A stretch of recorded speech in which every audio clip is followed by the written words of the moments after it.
Familia, muy contentos de poder estar como un solo hombre reunidos alrededor de la palabra, Cristo en el centro de nosotros, su iglesia verdaderamente unidos, equipándonos para que salgamos a la misión, cada uno en sus respectivas trincheras. Abramos nuestras Biblias en el capítulo 5 del Evangelio de Mateo, hoy en el versículo 8, con el tema bendiciones para los de limpio corazón. Mateo, capítulo 5, comenzando en el versículo 8. Bienaventurados los de limpio corazón, porque ellos verán a Dios. ¿Me acompañan a tener juntos una palabra de oración? Padre precioso, Padre bueno, gracias por esta oportunidad que nos das, Señor, de estar reunidos alrededor de tu palabra. Gracias porque tu palabra es vida, es espíritu, Señor.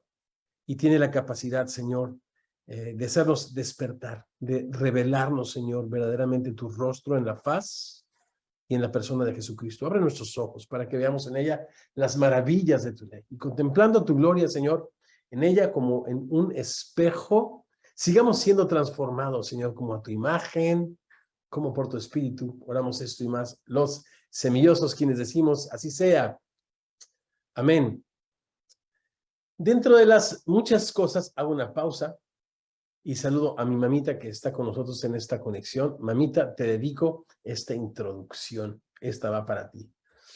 Mi mamita que este año cumple 90 años. Pieza de museo, una sola pieza. Dios es muy, muy bueno. De quien he recibido de Dios, a través de ella, todo lo que soy y todo lo que tengo. Dios es demasiado bueno. Bien, dentro de los... muchas cosas que la pandemia, creo yo, hizo en nosotros fue ponernos contra las cuerdas en lo relacionado a la limpieza. Y es por eso que dedico esto a mi mamita. Nos hizo recordar lo importante que es la limpieza en el tema de la salud. Para mi mami, repito, fue algo muy sencillo, ya que ella y la limpieza, literalmente, como dice ella, se hablan de tú, se tutean, rompieron el turrón desde que soy niño. Pero a otros nos retó en cuanto a nuestros hábitos más sencillos, incluso lavarnos las manos. ¿Eres tú de los que se hablan de tú con la limpieza o eres de aquellos que la pandemia tuvo que presentártela y dijiste, mucho gusto, señora limpieza, había escuchado de usted, pero ahora mis ojos la ven? Bien, la limpieza para los religiosos en el tiempo de Jesús era súper importante, y no solamente era un tema de salud, sino de pureza ceremonial, por lo que su perspectiva de la limpieza era extremosa y rayaba sin duda en lo absurdo. Los discípulos les vemos en el Nuevo Testamento, en los Evangelios, ofendiendo en repetidas ocasiones a esos religiosos por no observar sus rígidos y extensos rituales de lavado ante las comidas, por ejemplo. Los rabíes del tiempo de Jesús tenían un dicho famoso en el primer siglo que decía más o menos así: peca tanto el que come con las manos sin lavarse. Era un lavado, repito, no de higiene, sino de ritual, donde el agua tenía que circular en una dirección y después en un sentido opuesto, etcétera, etcétera. Este dicho decía más o menos así: peca tanto el que come con las manos sin lavarse como aquel que visita prostitutas. Era un tema importante, el tema de la limpieza, repito, ceremonialmente, en los tiempos de Jesús para los religiosos. En su enseñanza, Jesús enfatizó un importante principio acerca de la limpieza. La limpieza interior determina la limpieza exterior, esto es, la limpieza de nuestras acciones, no a la inversa. Las acciones no determinan la limpieza del interior, sino las acciones son un reflejo de la limpieza o del estado de limpieza de nuestro corazón, de nuestro interior. Bendiciones para los de limpio corazón. Bienaventurados los de limpio corazón, porque ellos verán a Dios. El corazón en la Biblia representa mucho más que el recinto o el lugar donde residen los sentimientos y las emociones, como lo mencionan los poemas o nuestra manera coloquial de hablar. En la Biblia representa lo que un ser humano es, lo que es en lo interior.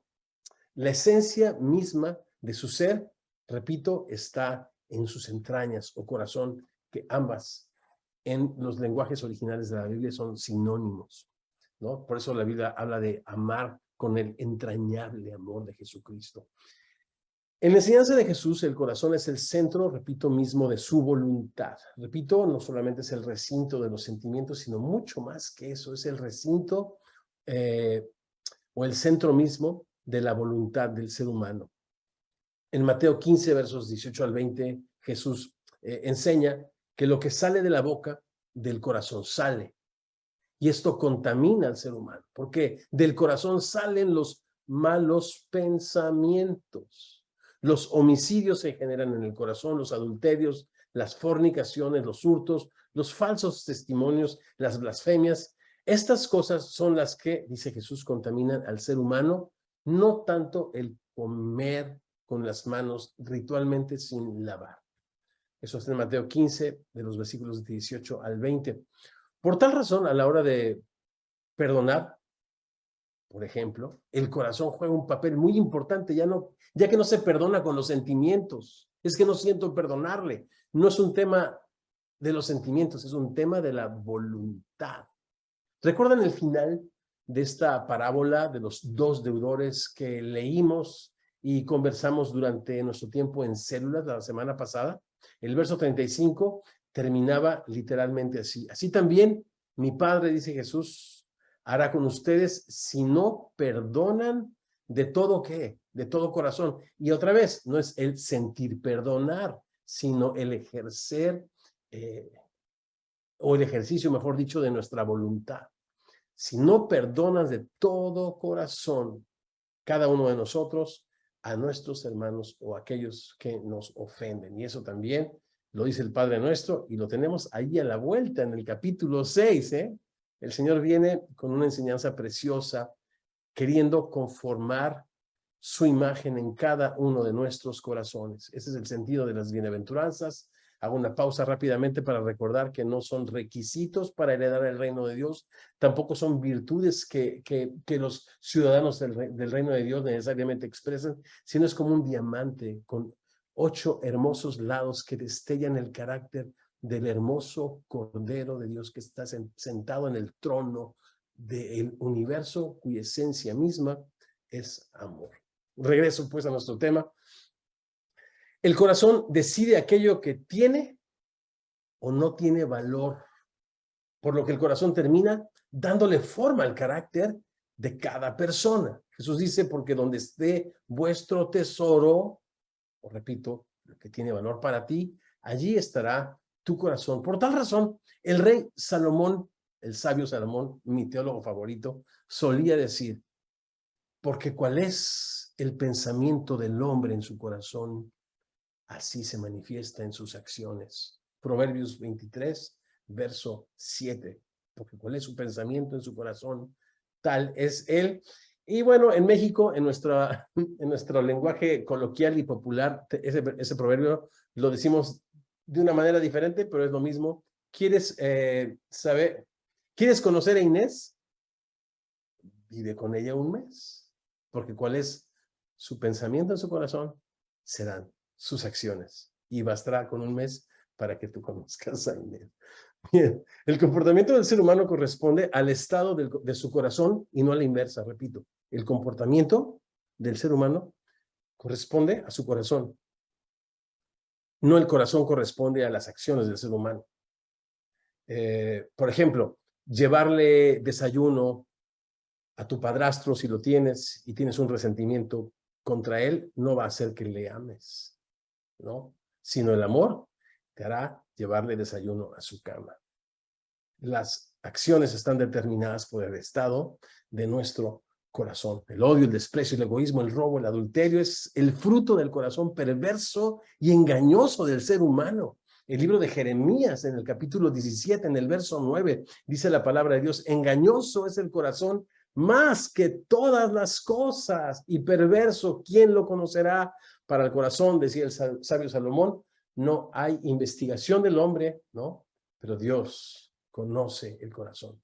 Aquel que sopló el espíritu de vida dentro de nosotros. Y si tú has hecho a Cristo Jesús como tu Salvador, aquel que ha hecho morar su espíritu, conoce tu corazón. Es el único, porque dice Salomón que para la profundidad de la tierra, para la altura del cielo y para el corazón del hombre no hay investigación. ¿Quién lo conocerá? Solamente Dios, para siempre Dios. Bueno, pues ya vemos que estos no pueden ser ni requisitos ni virtudes, porque si Jeremías dice que el corazón del ser humano es engañoso y perverso más que todas las cosas, ¿cómo pues estas bienaventuranzas podrían invitarnos, ¿no? a desarrollar un corazón completamente limpio para entonces experimentar esta preciosa bendición de poder ver a Dios? No, es el destello del carácter del precioso Cordero de Dios que está sentado en el trono del universo, a la diestra de la majestad en las alturas, que un día pronto volverá, se manifestará, todo ojo lo verá, y que ahora en la persona del Espíritu Santo vive y está, mientras estamos en comunión con Él, transformando nuestra manera de pensar y de actuar cuando tenemos comunión con Él a través de su preciosa palabra. Bien, hablemos de cómo entonces es que el ser humano, el discípulo de Jesucristo, puede llegar a tener un corazón limpio. La Biblia enseña que Dios habita en una luz inaccesible. El apóstol Pablo termina su primera carta a Timoteo haciendo mención justo acerca de la imposibilidad del ser humano para ver a Dios. Escuchemos lo que dice Pablo en su carta primera a Timoteo, capítulo 6, verso 16. Dice así: el único que tiene inmortalidad, que habita en luz inaccesible, o sea, nadie tiene acceso a esa luz, a quien ninguno de los mortales ha visto ni puede ver jamás, al cual sea la honra, el imperio sempiterno. Amén.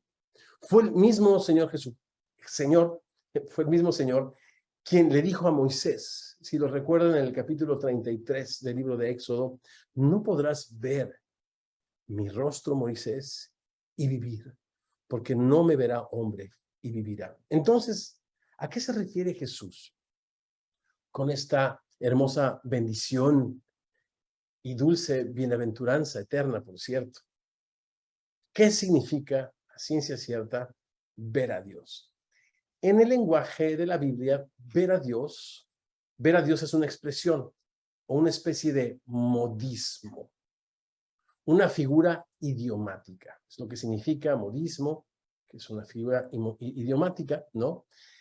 Que significa literalmente, o que denota ser amigo de Dios, o tener comunión con Dios perfecta, preciosa, habitar en su misma presencia. Escuchemos, por ejemplo, este modismo en las palabras del salmista en el Salmo 11, verso 7. Porque el Señor es justo y ama la justicia. El hombre recto mirará su rostro. Otra vez, es un modismo que denota una perfecta y preciosa comunión con Dios. Esta bendición o bienaventuranza eterna, al parecer, está inspirada en el precioso salmo conocido y querido por muchos de nosotros, el Salmo 24. ¿Lo leemos? Vamos al Salmo 24, acompáñenme, por favor. Hemos aprendido, mientras hemos gustado de la lectura de la palabra de Dios y hemos aprendido a leerla, que estas son piezas como poemas.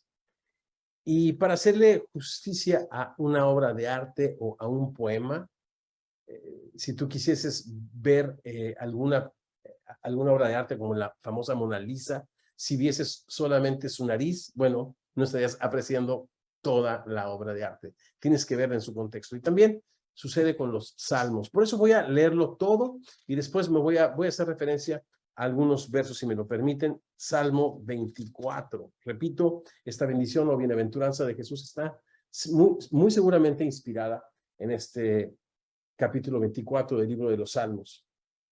Del Señor es la tierra y su plenitud, el mundo y los que en él habitan, porque él la fundó sobre los mares y la afirmó sobre los ríos.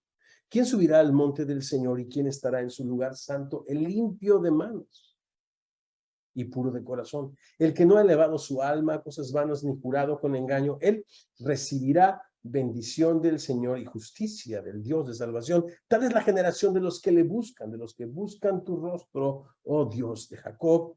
Alzad, oh puertas, vuestras cabezas, y alzaos vosotras, puertas eternas, y entrará el Rey de Gloria. ¿Quién es ese Rey de Gloria? Jehová el fuerte y valiente, Jehová el poderoso en batalla. Alzad, oh puertas, vuestras cabezas, y alzaos vosotras, puertas eternas, y entrará el Rey de Gloria. ¿Quién es el Rey de la Gloria? Jehová de los ejércitos, él es el Rey de la Gloria. La primera parte de esta hermosa composición, este salmo, este poema, nos habla de Dios como el creador. Del Señor es la tierra y su plenitud, el mundo y los que en él habitan. Versos del 1 al 2. La segunda parte de este precioso salmo nos habla de Dios como un Dios de salvación y de justicia, versos del 3 al 6. Y la tercera parte de este salmo nos habla de Dios como este Rey eterno que reina sobre todo y sobre todos. Álcense ustedes, puertas eternas, y entrará el Rey de la Gloria. Es en la segunda parte de este salmo donde aparece la invitación a contemplarle, a verle. La invitación que nos hace a tener comunión con Él, a recibir la justicia con la que podamos acercarnos a Él. Sabemos por el Nuevo Testamento que esta justicia legal, por cierto, nos es imputada al momento de confiar en la persona y en la obra de Jesucristo en la cruz, así como en el poder de su resurrección para una nueva vida, ya que dice la Biblia en Habacuc, en Romanos, que el justo por la fe vivirá. Revisemos ahora con detenimiento esta sección y escuchemos esta divina invitación a conocerle, a contemplarle, a estar con Él en esta hermosa comunión a la que Él nos invita a estar en su santo monte. Verso 3. ¿Quién subirá al monte del Señor? ¿Quién estará en su lugar santo? Esta es una repetición muy característica de la poesía hebrea que busca enfatizar el principio. En este caso, la pregunta: ¿quién subirá al monte del Señor? ¿Qué significa eso? Pues estar en su lugar santo, tener compañerismo, comunión, habitar en su presencia. Esta hermosa, repito, repetición enfatiza tanto la invitación que Dios nos hace a venir a su presencia, pero también enfatiza la incapacidad absoluta, total y completa del ser humano para acceder a Él. ¿Quién subirá al monte del Señor? ¿Quién? ¿Quién podrá estar en su lugar santo? ¿Quién? Bueno, leamos los requisitos o rasgos de carácter. El limpio de manos. Las manos sabemos que representan las acciones. Aquel, pues, que tiene acciones puras. Continúa el Salmo. Y puro de corazón. Esto es, aquel cuyas motivaciones son limpias y entonces generan acciones también puras. El limpio de manos. El puro de corazón. El que desea por sobre todas las cosas darle gloria a Dios. No solamente con sus acciones, sino la motivación de su corazón es una: vivir para la gloria y alabanza de su Dios. El que no ha elevado su alma a cosas vanas, ni jurado con engaño. Esto es, las acciones y las motivaciones han quedado atrás y esta es la prueba máxima. Los deseos del corazón. El libro de Génesis, en el capítulo 6, 7, 8, nos dice que el corazón del ser humano era y sigue siendo de continuo el mal, si no es que Noé halló gracia delante de Dios. Y a través de Noé, Dios trajo un plan precioso para no volver a consumir el mundo y al ser humano en su maldad, sino abrir un camino de gracia para que en medio de los deseos engañosos y perversos de nuestro corazón pudiésemos conocer la gracia y la verdad que está en Jesucristo. Y bueno, mi verbo favorito, Él recibirá recibirá. Este salmo no hace, como en el caso de las bienaventuranzas, tampoco hacen una lista de requisitos para poder entrar en la presencia de Dios y tener comunión con Él. Una lista que para el hombre es completamente inalcanzable. Más bien, esta es la descripción del carácter del hermoso Cordero de Dios, repito, aquel que está sentado en el trono del universo y que quiere restaurar su imagen en cada uno de nuestros corazones. ¿Quién subirá al monte del Señor? Jesús, solamente Jesús. ¿Y quién estará en su santo lugar? Solo Jesús. El limpio de manos, ¿quién es? Jesús. ¿Quién de ustedes? ¿Recuerdan? Jesús decía, me redarguye de pecado. El puro de corazón, el hacer tu voluntad, Dios mío, me ha agradado, tu ley está siempre en medio de mi corazón. El que no ha elevado su alma a cosas vanas, Jesús, ni jurado con engaño, Jesús. Él recibirá bendición de Jehová y justicia del Dios de salvación. Por eso el libro de Isaías dice que por su conocimiento el Señor justificará, otorgará esta justicia que es de Él y que viene a nosotros a través de su conocimiento y la fe en su nombre. Por el conocimiento de Jesús, Isaías 53:11 dice que mi siervo justo justificará a muchos. Ciertamente es bueno Dios para con Israel, Salmo 73:1, para con los de limpio corazón. Y Proverbios 22:11 dice, el que ama la limpieza de corazón, por la gracia de sus labios, tendrá amistad del rey. ¿Se acuerdan? Repito, ver a Dios es un modismo de lo que la Biblia enfatiza como nuestro más grande privilegio, a lo que Pablo le llama nuestra herencia. Dios, para siempre Dios. Recordé el Salmo 16 mientras estaba escribiendo alguna de estas líneas, donde dice que es hermosa la heredad. Tus cuerdas me cayeron en lugares deleitosos. Es hermosa, Señor, la heredad que me ha tocado. El Señor es la porción de nuestra herencia y de nuestra copa. Por eso el Salmo 23 dice que nuestra copa está rebosando. Esta es la invitación, este es el gran privilegio de poder tener comunión con Dios, cualquiera que sea nuestra situación, poder tener la belleza y la bendición de poder ver a Dios. Esto es estar en su santo monte. Bien, para terminar, permítanme hacer una reflexión en relación a la visión. Y le llamé a esta reflexión colirio para el corazón. A la iglesia de la Odisea Jesús le da una fuerte exhortación. Y nosotros sabemos, que estudiamos el libro de Apocalipsis capítulo por capítulo y verso por verso, que Jesús le dice en su carta a las iglesias, o lo que dice Jesús en su carta a las iglesias, nos lo dice a todos los que tenemos oídos para oír. El que tiene oídos para oír, oiga lo que el Espíritu dice a las iglesias. Escuchemos el consejo de Jesús a esta iglesia de la Odisea. Te aconsejo que de mí compres oro refinado por fuego para que seas verdaderamente rico, vestiduras blancas para que te vistas y no se manifieste la vergüenza de tu desnudez. Y esa es la parte que quiero enfatizar. Colirio para ungir tus ojos, para que puedas ver. Lo interesante de esto es que este es un mensaje de Jesús a su iglesia en todas las generaciones, en todas las épocas, a los discípulos de todas las naciones, y repito, de todos los siglos. O sea, es un mensaje de Jesús para ti, para mí, que necesitamos escuchar con atención. Jesús le dice a su iglesia que ha perdido la visión para poder ver con claridad y aún más. Ha perdido de vista a su Señor.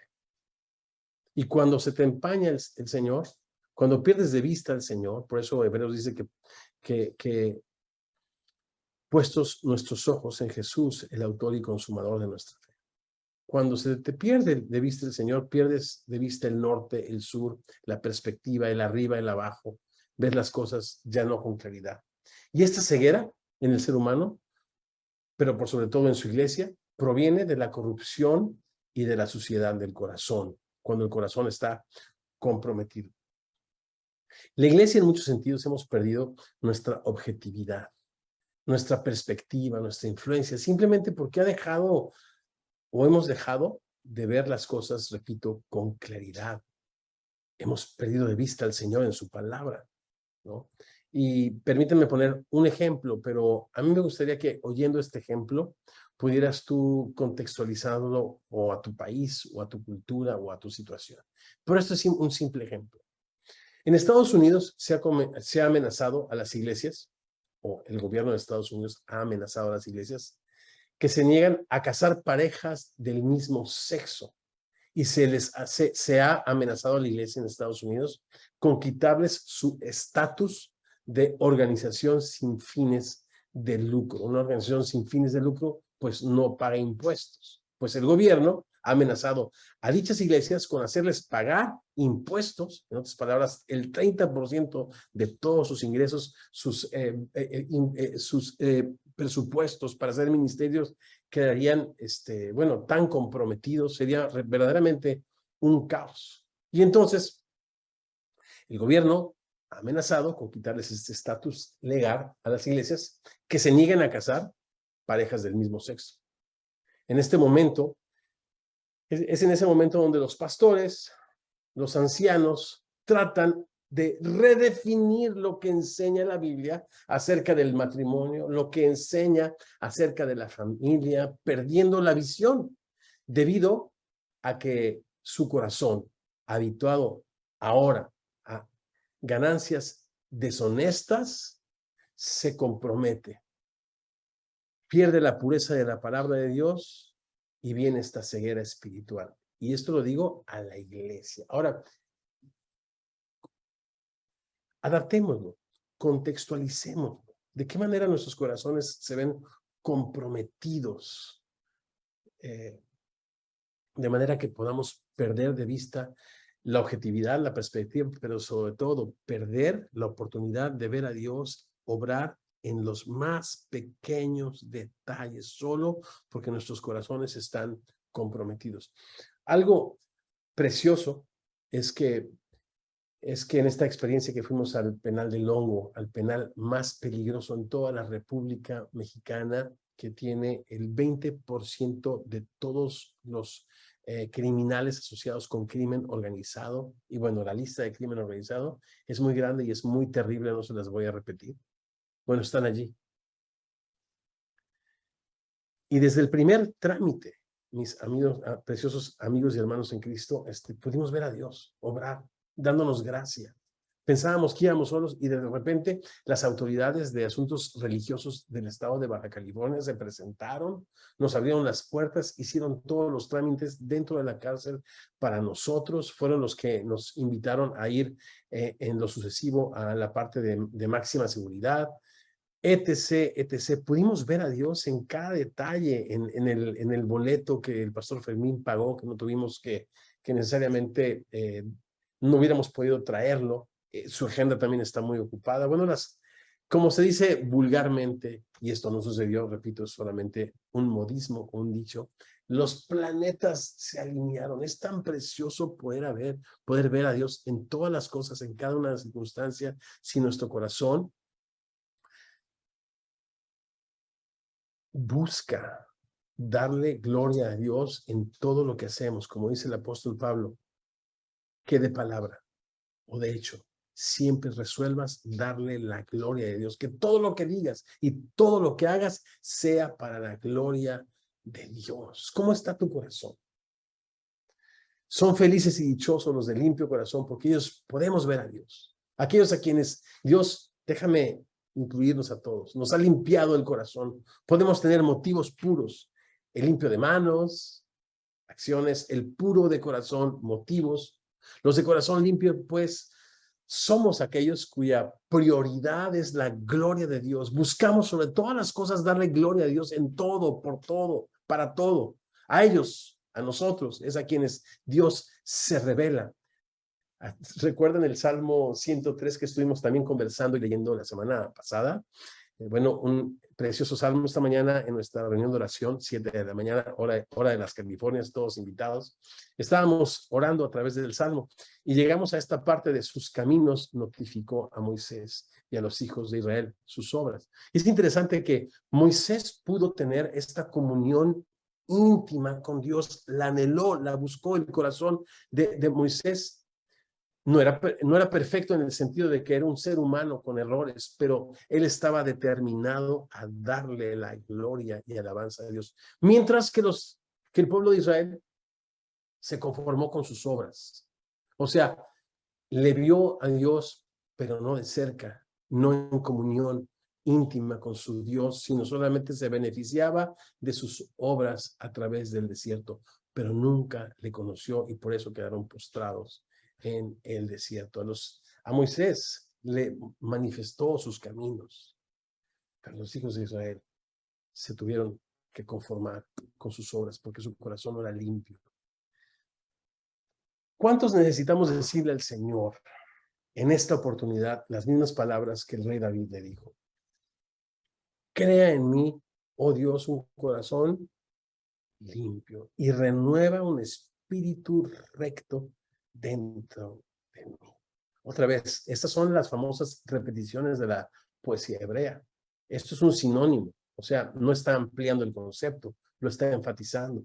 El crear Dios un corazón limpio significa es renovar tu espíritu y hacerlo recto dentro de ti, esto es, de una sola pieza, que anhele la gloria, la presencia y la comunión preciosa a la que Dios nos ha llamado en Jesucristo. Para concluir, me gustaría leer brevemente esta escena en el aposento alto, como la relata el apóstol Juan en el capítulo 13 de su evangelio, conocido también pasaje por todos nosotros, Juan 13.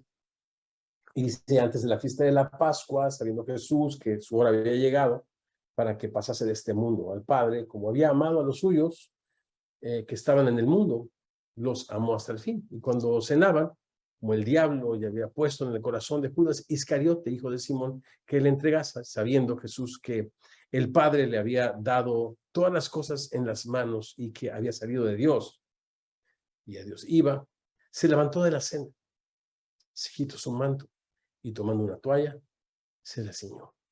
Luego puso agua en un lebrillo y comenzó a lavar los pies de los discípulos y a enjugarlos con la toalla con la que estaba ceñido. Entonces vino a Simón Pedro y Pedro le dijo, Señor, ¿tú me lavas limpieza? ¿Tú me lavas los pies a mí?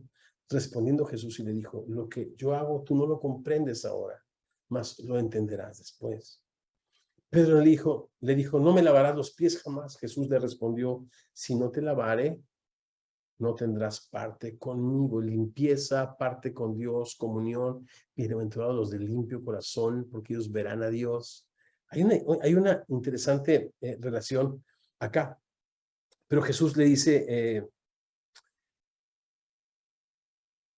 Pedro le responde esto, Señor, no solo mis pies entonces, sino también las manos y la cabeza. Y Jesús le dice, el que está lavado en limpieza no necesita sino lavarse los pies, pues está todo limpio. Discípulos de Jesucristo que hemos sido lavados con la sangre del Cordero. La limpieza que necesitamos es una limpieza en nuestro caminar, la limpieza de nuestros pies. ¿Con qué limpiará el discípulo su camino? Salmo 119, 9, con guardar tu palabra. Necesitamos tomar seriedad en cuanto a nuestro crecimiento espiritual, tomar responsabilidad de nuestro crecimiento espiritual. Tenemos en Semilla internacionalmente a través de Zoom presencial oportunidades para que te discipules y para que aprendas a tener una cita diaria con Dios para lavar tus pies. Esto es para limpiar tu caminar, mantener tu corazón puro y que nadie te quite el grande privilegio de vivir tu vida para la gloria de Dios y ver a Dios en cada cosa que emprendas para su gloria y para su honra. Oramos. Señor hermoso, gracias por esta increíble, imposible de alcanzar bienaventuranza, pero disponible para cada uno de nosotros. Tú, Jesús, que estás restaurando tu imagen en cada uno de tus discípulos, Señor. Nos atrevemos a anhelar esta limpieza, no perfección, porque dice tu palabra que no hay hombre que nunca se equivoque, que haga el bien y nunca peque, sino, Señor, el tener un corazón, Señor, para ti, el buscar, Señor, verdaderamente tu gloria en todo y por todo. Señor, el poder responder a la invitación de venir a ti, a tener comunión, escuchar tus palabras y experimentar una transformación y vivir y ver tu gloria y tu presencia y tu obra en cada cosa que emprendemos, Señor. Padre, gracias por tu palabra. Dice tu palabra que tú, el marido, has limpiado y limpias constantemente a tu esposa, a tu iglesia, con el agua preciosa y cristalina de tu palabra. Señor, a tus ovejas las llevas a manantiales en el desierto, a abrevar, Señor, en aguas de reposo, el agua de reposo y cristalina, Señor, de tu preciosa palabra. Ayúdanos a amar tu palabra, a memorizar tu palabra, pero sobre todo a vivir tu palabra como bien lo anotaba Armani en estos hermosos versos que compartía. Señor, te damos gracias por esta invitación. Anhelamos, Señor, este limpio corazón. Ayúdanos, por Jesucristo te lo pedimos. Amén. Familia, y entonces sí, respondamos a la invitación que el Señor nos hace a participar de su mesa, recordándole, proclamándole, anunciándole hasta que Él regrese.